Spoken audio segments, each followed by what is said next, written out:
नमस्कार दोस्तों, अनुराग मिश्रा नाम है हमारा। इतिहास में वही राज करता है जिसके पास वीरता, संगठन और शक्ति होती है। तमाम बड़े साम्राज्यों में से एक ऐसा साम्राज्य था जिसने आधी सदी के भीतर पूर्वी यूरोप से लेकर चीन तक और एशिया माइनर से लेकर जापान के सागर तक अपनी पकड़ बना ली। ये साम्राज्य था मंगोल साम्राज्य, विश्व इतिहास का सबसे विशाल स्थलीय साम्राज्य, जो अपने चरम पर लगभग 9.27 मिलियन वर्ग मील में फैला हुआ था। मंगोल साम्राज्य की नींव 13वीं शताब्दी की शुरुआत में चंगेज खान द्वारा रखी गई और 14वीं शताब्दी तक यह एशिया और यूरोप की राजनीति, संस्कृति और व्यापार का केंद्र बन गया। मगर इसकी चमक अधिक समय तक नहीं टिक सकी और यह धीरे धीरे विखंडित हो गया। इस चर्चा में हम देखेंगे मंगोल साम्राज्य का उदय, इसका विस्तार, शासन पद्धति और युद्ध रणनीति, और अंततः इसके पतन के कारण। चंगेज खान और साम्राज्य की शुरुआत। चंगेज खान का जन्म लगभग 1162 में बैकाल झील, वर्तमान रूस मंगोलिया क्षेत्र के पास हुआ था। जन्म के समय उनका नाम तेमुजिन रखा गया। उस समय मंगोलिया छोटे छोटे कबीलों में बंटा हुआ था, जिनके बीच लगातार संघर्ष चलता रहता था। तेमुजिन के पिता की हत्या हो जाने के बाद उनका परिवार असुरक्षित हो गया। इस परिस्थिति में तेमुजिन ने धीरे धीरे अपने नेतृत्व कौशल और साहस से कबीलों को एकजुट करना शुरू किया। सन 1206 में मंगोल सरदारों की एक सभा कुरिलताई में तेमुजिन को चंगेज खान की उपाधि दी गई, जिसका अर्थ था विश्व का शासक। यहीं से मंगोल साम्राज्य की औपचारिक शुरुआत हुई। मंगोल साम्राज्य का विस्तार। चंगेज खान ने सैन्य विस्तार की शुरुआत 1207 में की।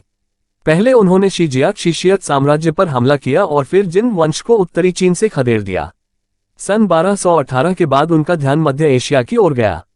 कुछ ही वर्षों में मंगोल सेनाओं ने फारस, अफगानिस्तान, रूस के दक्षिणी हिस्से और काकेशस को जीत लिया। मंगोल सेना अपनी तेज गति, अनुशासन और क्रूरता के लिए जानी जाती थी। शहरों को आत्मसमर्पण करने या विनाश का सामना करने का विकल्प दिया जाता था।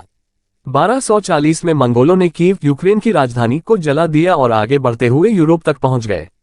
चंगेज खान की मृत्यु 1227 के बाद उनके उत्तराधिकारियों ने विस्तार जारी रखा। विशेषकर कुबलाई खान 1260-1294 के समय साम्राज्य अपने चरम पर था। उस दौर में साम्राज्य श्वेत सागर से हिंद महासागर तक और पूर्वी यूरोप से जापान सागर तक फैला हुआ था। मंगोलों की युद्ध नीति और प्रशासन। मंगोल साम्राज्य की सफलता के कुछ प्रमुख कारण थे। मेरिट आधारित सेना नेतृत्व और पद वंशानुगत नहीं बल्कि योग्यता पर आधारित होते थे। तेज गति और गतिशीलता, हल्के कवच और मजबूत घोड़ों के कारण उनकी सेना बेहद तेज गति से चल सकती थी। धार्मिक सहिष्णुता। चंगेज खान ने किसी भी धर्म पर रोक नहीं लगाई, जिससे विभिन्न समुदाय उनके साथ जुड़ सके।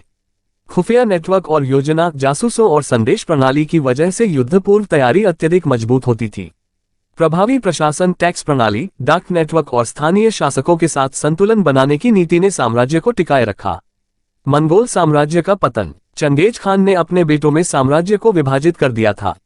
इससे धीरे धीरे 4 बड़े खानते अस्तित्व में आए।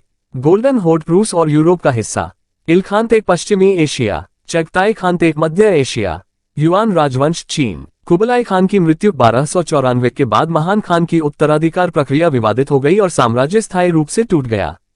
14वीं शताब्दी तक इलखानते और चगताई खानते का पतन हो गया। चीन में युआन वंश को मिंग राजवंश ने उखाड़ फेंका और रूस में भी गोल्डन होर्ड धीरे धीरे कमजोर पड़ गई। निष्कर्ष। मंगोल साम्राज्य ने मानव इतिहास को गहराई से प्रभावित किया। ये साम्राज्य जितना क्रूर था उतना ही प्रभावी भी। इसने यूरेशिया को एक व्यापारिक और सांस्कृतिक नेटवर्क से जोड़ा, मगर साथ ही विनाश और भय की भी छाप छोड़ी। आज मंगोलिया एक छोटा सा देश है, लेकिन इसके इतिहास का गौरवशाली अध्याय सदैव याद किया जाएगा। कहा जाता है कि चंगेज खान के लगभग 16 मिलियन वंशज हैं। ये स्वयं इस साम्राज्य की विशालता और प्रभाव को दर्शाता है। दर्शकों के लिए प्रश्न। मंगोल साम्राज्य की सफलता का सबसे बड़ा कारण क्या था? उसकी सैन्य रणनीति, प्रशासनिक दक्षता या धार्मिक सहिष्णुता? अपने विचार कमेंट में साझा करें।